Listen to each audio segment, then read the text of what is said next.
बहुत सारे प्रवासी मजदूर या इस जनपद के बहुत सारे छात्र या तीर्थयात्री जो अन्य प्रांतों में लॉकडाउन के कारण फंसे हुए हैं और जो आना चाहते हैं, उनके विषय में भारत सरकार, प्रदेश सरकार ने और अन्य प्रदेश की सरकारों ने पारस्परिक जो सहमति के आधार पर नीति निर्धारित की है, उसमें ये व्यवस्था है कि जिस प्रांत से जाना है वहाँ पर जो लोग हैं वो अपने संबंधित कलेक्टर को, डिस्ट्रिक्ट मजिस्ट्रेट को या डीसी, जहाँ पर पुलिस कमिश्नर सिस्टम है, डीसीपी को वहाँ के कंट्रोल रूम में नोट कराएंगे कि मेरा नाम ये है, मेरा एड्रेस ये है, मैं यहाँ रहता हूँ और मेरा एड्रेस परमानेंट फला प्रदेश का फला जिला है। उसके आधार पर वहाँ के कलेक्टरों द्वारा जो सूची निर्मित होगी, वहाँ की प्रदेश सरकार उस सूची को उत्तर प्रदेश को भेजेगी और उसके आधार पर तिथि निर्धारित करते हुए प्रदेश सरकार वहाँ वाहन भेजेगी। इसलिए मुझे जिनके परिजन बाहर श्रम की तलाश में, रोजगार की तलाश में गए थे, लॉकडाउन में रोजगार के अभाव में या आर्थिक तंगी के कारण अपने गांव, अपने घर, अपने शहर वापस आना चाहते हैं आजमगढ़, उनके यहाँ के जो लोग गार्जियन हैं, उनसे मेरा अनुरोध है कि अपने परिजनों को बता दें कि अगर उन्हें यहाँ आना है तो अपने कलेक्टर को जरूर नोट करा दें, जहाँ पर वो रह रहे हैं वहाँ के कलेक्टर को।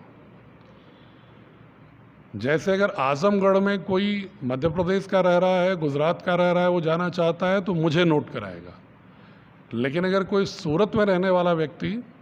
उसे आजमगढ़ आना है तो सूरत के कलेक्टर को नोट कराएगा और वहाँ से संकलित करके सूची जब प्रदेश सरकार को हमारे आएगी, फिर प्रदेश सरकार उसके ट्रांसपोर्ट की व्यवस्था करेगी और वहाँ की सरकार उनका स्वास्थ्य परीक्षण कराते हुए जो ट्रांसपोर्ट के योग्य होंगे उनको भेजेगी और फिर इस जनपद में आने के बाद पुनः उनका स्वास्थ्य परीक्षण होकर के आवश्यक निर्णय स्वास्थ्य विभाग के विशेषज्ञों के आधार पर quarantine, home quarantine, institutional quarantine जो भी करना होगा वो किया जाएगा। इसलिए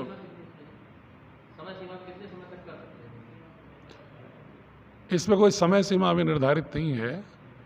लेकिन तत्काल नोट करा दें। और एक मैं आंकड़ा आपको बताऊं कि हमारे यहाँ भी वैसे भी जो मेरे जनपद के आजमगढ़ के रहने वाले लोग दूसरे प्रांतों में हैं, वो प्रायः अपनी समस्याएं बताते रहते हैं। प्रतिदिन कम से कम 250-300 फ़ोन आते हैं। उनमें ज़्यादातर लोग आने की बात करते हैं, कुछ लोग वहाँ पर भोजन की समस्या की बात करते हैं। मैं उनके परिजनों को बताना चाहता हूँ और अगर वो सुन रहे हैं तो नहीं बताना चाहता हूँ कि उनकी जो भी समस्या होती है प्रतिदिन मैं उसको संकलित करके जो प्रदेश के हमारे नोडल अधिकारी उस प्रांत के लिए हैं उनको मैं भेज देता हूँ और वो वहाँ के उस प्रांत के नोडल अधिकारी से वार्ता करके सलूशन कराते हैं। जो लोग आना चाह रहे हैं कायदे से उनको अपने जहाँ रह रहे हैं वहाँ कलेक्टर को नोट कराना चाहिए। फिर भी उनकी सुविधा के लिए अगर हमारे यहाँ भी नोट करा देते हैं तो मैं उसको संकलित करके अपने प्रदेश के जो नोडल अधिकारी अन्य प्रांतों से कोऑर्डिनेट करने के लिए बने हैं उनको भी मैं सूची को भेज दे रहा हूँ ताकि वो उस प्रांत के कलेक्टरों को सूची भेज दें। लेकिन सही व्यवस्था ये है कि इस प्रोसेस में डिले होगा, इसलिए आप जहाँ रह रहे हैं अपने कलेक्टर को सूचित करें संबंधित डॉक्यूमेंट जो मांग रहे हैं उसके साथ, ताकि उस व्यवस्था को सुचारू रूप से, सुव्यवस्थित रूप से किया जाए।